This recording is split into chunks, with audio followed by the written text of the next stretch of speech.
everyone. You are watching Drive to Chill on YouTube.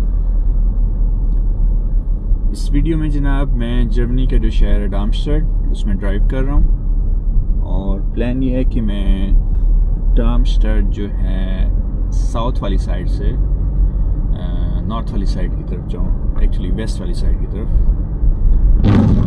At the end.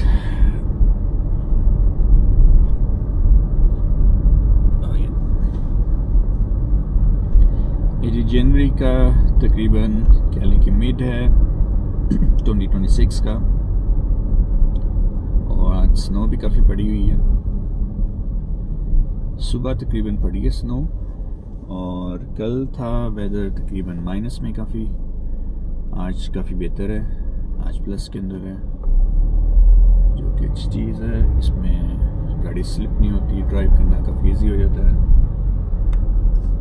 दूसरे वाले में आपको थोड़ी एहतियात से चलाना पड़ता है। वैसे तो मेन रोड सारी तकरीबन साफ़ होती हैं, जो साइड रोड्स होती हैं जैसे उसमें थोड़ा सा ध्यान करना पड़ता है कि जिसको ग्लैट आइस कहते हैं जर्मन में, जो ब्लैक आइस होती है उस पर गाड़ी स्लिप ना हो। उसका भी तरीका है कि आप एकदम रेस ना दें और एकदम ब्रेक ना लगाएं, तो थोड़ा सा मोमेंटम और रेजिस्टेंस को समझें तो लाइफ इजी हो जाती है। Life is a simple physics, simple physics. खैर ये जो रोड है ये जी बेसिकली बेर्लिन सॉरी सुबह सुबह का टाइम है, मैंने कॉफ़ी नहीं पी इसलिए मेरी प्रोनाउंसिएशन सही नहीं जा रही। तो भाई ये बेर्लिनर स्ट्रासे है, बर्लिन की वजह से इसको नाम रखा हुआ है। एनीवेज, तो राइट साइड पे जो है वो सारी बिल्डिंग्स हैं जिसमें डार्मस्टेड की अप्लाइड यूनिवर्सिटी का एरिया है और लेफ़्ट साइड पे फिर कुछ यूनिवर्सिटी का एरिया है और कुछ फिर जो है रेजिडेंशियल एरिया है। और फिर आगे जब हम जाएंगे तो हमारे लेफ़्ट साइड पे आ जाएगा मेन ट्रेन स्टेशन। तो इस तरह से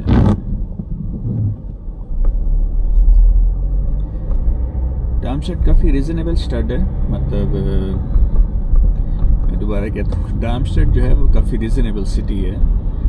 उसकी ये वजह है कि ये ना तो बहुत ज़्यादा बड़ा है ना ही बहुत छोटा है, मीडियम साइज़ का शहर है जर्मनी के बड़े शहरों की निस्बत या दूसरे शहरों की निस्बत। मतलब यहाँ पे आपको तकरीबन ज़रूरत की हर चीज़ मिल जाती है। यूनिवर्सिटीज़ इसकी अपनी है, मतलब 2-3 यूनिवर्सिटीज़ हैं और स्कूल्स वगैरह हर चीज़ है मतलब। और फ्रैंकफर्ट से तकरीबन 40 किलोमीटर्स है और लोकेशन वाइज इसकी काफ़ी अच्छी लोकेशन है इन अ सेंस के इसकी अगर आप हर डायरेक्शन करें ना, ईस्ट वेस्ट नॉर्थ साउथ, तो उसमें हर डायरेक्शन में तकरीबन 30 से 40 किलोमीटर की रेंज में एक बड़ा शहर है दूसरा। तब इस तरह अगर हम यहाँ से नॉर्थ में जाते हैं तो फ्रैंकफर्ट है, नॉर्थ वेस्ट में फिर वीसबादेन है और फिर इसके साथ माइंस भी है। और इसी तरह साउथ वाली साइड पे जाएं तो वो फिर एक साइड पे मनहाइम आ जाता है, दूसरी साइड पे हाइडलबर्ग आ जाता है। तो दूसरी तरफ जो है फिर ईस्ट वाली साइड पे फिर अशाफनबर्ग है और हनाओ है और इस तरह मतलब दूसरे शहर आए थे, वो तकरीबन 50 किलोमीटर प्लस की रेंज में है। तो इस तरह से काफ़ी एक तरह से सेंट्रल लोकेशन बनती है और लाइफ काफ़ी मतलब इजी है यहाँ पे रिलेटिवली। फॉरेनर्स की भी अच्छी है यहाँ पे रेशो, और जिसकी वजह से फ़ायदा है कि आपको पाकिस्तानी कम्युनिटी भी थोड़ी मिल जाती है और फ्रैंकफर्ट की वजह से और ज़्यादा मिल जाती है इस रीजन की वजह से, तो काफ़ी अच्छा रहता है, आपको इजी होता है।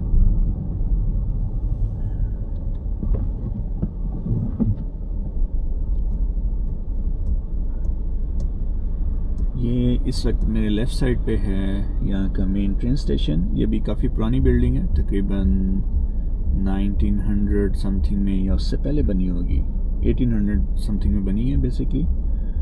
और 1900 में यहाँ पे डार्मस्टेड में ये लोग प्रोड्यूस करते रहे हैं। 1900 समथिंग में जिसके ट्रेन के इंजन्स होते हैं वो भी यहाँ बनते रहे हैं। और फिर एक और हाँ, इसके अलावा जो यहाँ पे पेपर्स बनाने की जो फैक्ट्री है वो भी I think one of the first factory है जर्मनी की, उसका भी म्यूज़ियम है उस साइड पे, तो वो भी अच्छी जगह है।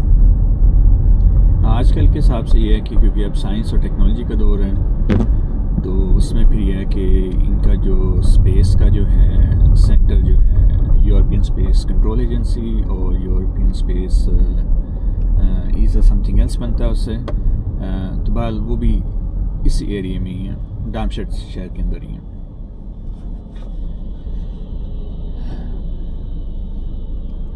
अगेन कॉफ़ी नहीं पी इसलिए मेरी ज़रा ना वो क्या कहते हैं कि सिग्नल ज़रा स्लो आ रहे हैं मेरे।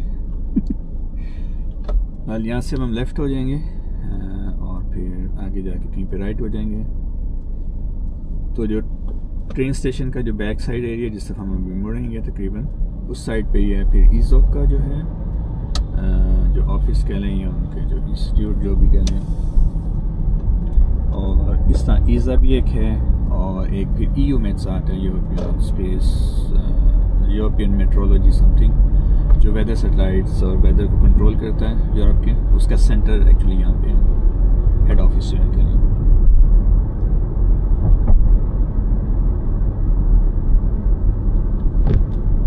ये पुराने स्टाइल का ट्रेन का ब्रिज है जिसको हम क्रॉस कर रहे हैं अभी। और दूसरी है कि जो फ्रैंकफर्ट से लेके जो आगे साउथ वाली साइड पे कार्लसरूहे तक जो मेन ट्रेन का जो ट्रैक है उसके ऊपर आता है डार्मस्टेड, और आगे जाके फिर एक साइड पे हाइडलबर्ग और दूसरी साइड पे मनाइम।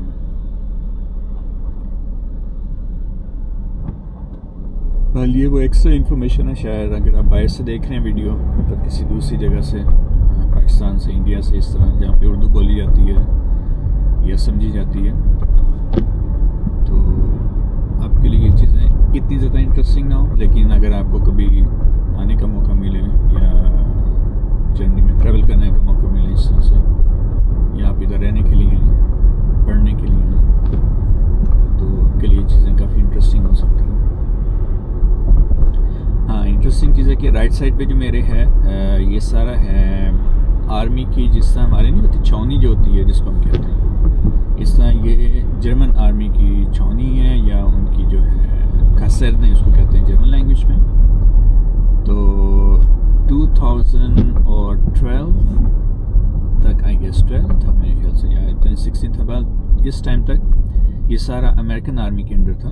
तो अब ये एरिया जर्मनी को वापस मिला, तो इन्होंने इसके कुछ एरिया को यूज़ करना शुरू कर दिया है जो सोशल पब्लिक पर्पसेस के लिए, मतलब उसमें से कुछ जगह पे ख़त्म करके उनकी बैरक्स वगैरह वहाँ पे नई वो उन्होंने बना दी हैं, रेजिडेंशियल एरिया बना दिया है। लेकिन अभी भी कुछ एरिया है जिसमें आप कभी कभी आपको अगर इस एरिया से गुजरें तो आपको कभी टैंक वगैरह ऐसी कोई चीज़ आती जाती नज़र आ जाती है, या कम से कम आर्मी की गाड़ियाँ कुछ जो होती हैं, क्योंकि जब World War II के बाद जो साउथ हेसन वाला सारा जो तकरीबन एरिया है वो US आर्मी के अंडर रहा है, इंक्लूडिंग विस्पन तक, मतलब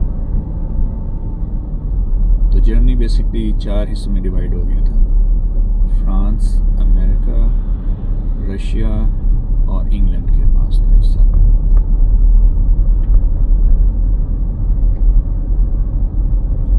तो जिस एरिया में मैं रह रहा हूँ ये सारा अमेरिकन के अंडर था बेसिकली, हेसन जो था स्टेट जो। तब ये राइट साइड पे उसकी बेसिकली मेन एंट्रेंस है।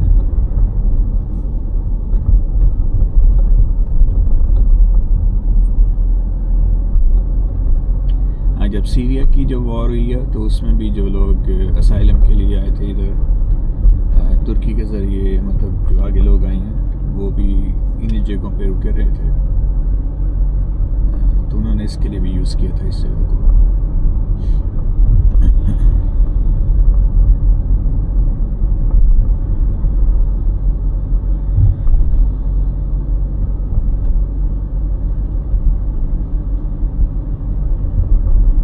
बाकी पढ़ने के यहाँ काफ़ी अच्छे चांसेस हैं। जर्मनी के अंदर, और स्पेशली डार्मस्टेड और फ्रैंकफर्ट के रीजन में। और जॉब्स वगैरह भी रिलेटिवली हैं, लेकिन ज़ाहिर है उसमें अगर आपको थोड़ी सी लक हो तो आपको, अगर आप यहाँ पढ़े हों और थोड़ी सी लक हो तो इनिशियली आपको जॉब मिल जाती है जिसमें जर्मन लैंग्वेज थोड़ी बहुत आनी चाहिए। और अगर आप जर्मन लैंग्वेज में स्टडी करें तो फिर आपके लिए बहुत ज़्यादा यहाँ पे चांसेस हैं, और आपके लिए बहुत ज़्यादा मतलब कह लें कि ऑप्शंस ओपन हो जाते हैं, फिर काफ़ी इजी हो जाता रहना।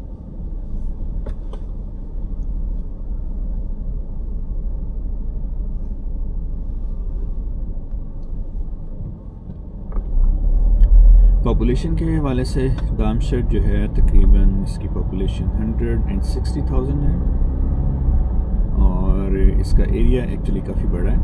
उसमें डार्मस्टेड आता है सिटी, डीबुर्ग आता है, यहाँ से तकरीबन 15-20 किलोमीटर है, और फिर ओडेनवाल्ड आता है। जिस तरह जर्मनी का ब्लैक फॉरेस्ट है, इस तरह इसका एक और बड़ा फॉरेस्ट है ओडेनवाल्ड के नाम से, तो वो भी, उसका भी काफ़ी बड़ा एरिया डार्मस्टेड के अंदर ही आता है, उसकी जो डिस्ट्रिक्ट या क्राइस के अंदर। बाकी सामने जो पुलिस वाली गाड़ी अभी टर्न किया जिसने, बेसिकली ये कम्युनल पुलिस होती है यहाँ पे, पुलिस को पोलिसाई कहते हैं वैसे।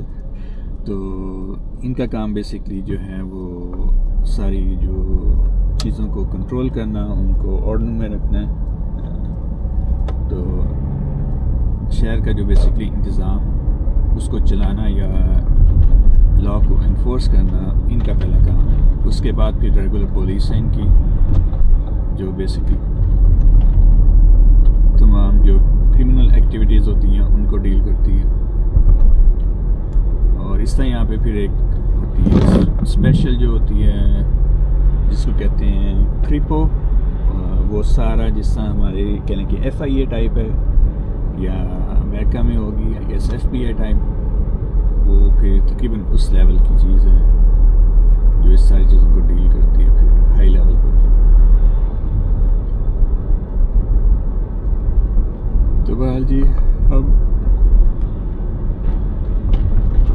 डार्मस्टेड से वाइटस्टेड में इंटर हो गए।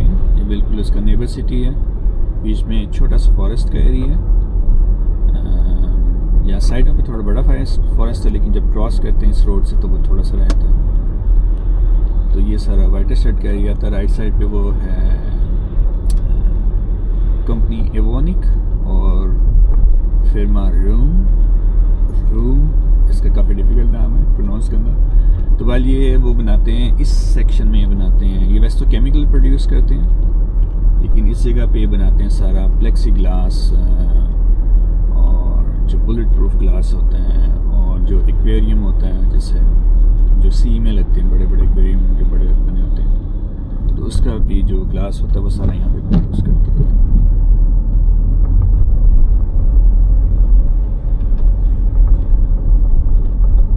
और लेफ़्ट साइड पे हमारा फिर आ जाता है अमेज़न का वेयर हाउस।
ये वाला है बेसिकली वाइटस्टेड का इंडस्ट्रियल एरिया, जहाँ पे बेसिकली बड़ी जो शॉप्स वगैरह हैं और लूप 5 है, यहाँ पे शॉपिंग मॉल और इस तरह से। तो आई गेस के मैं चक्कर लगाता हूँ एक्शन का। अगर आपको वीडियो पसंद है, अच्छी लगे, लाइक करें, सब्सक्राइब करें और शेयर करें और कमेंट भी किया करें। Feels better, looks great. So thank you for watching. See you in my other videos. Bye bye.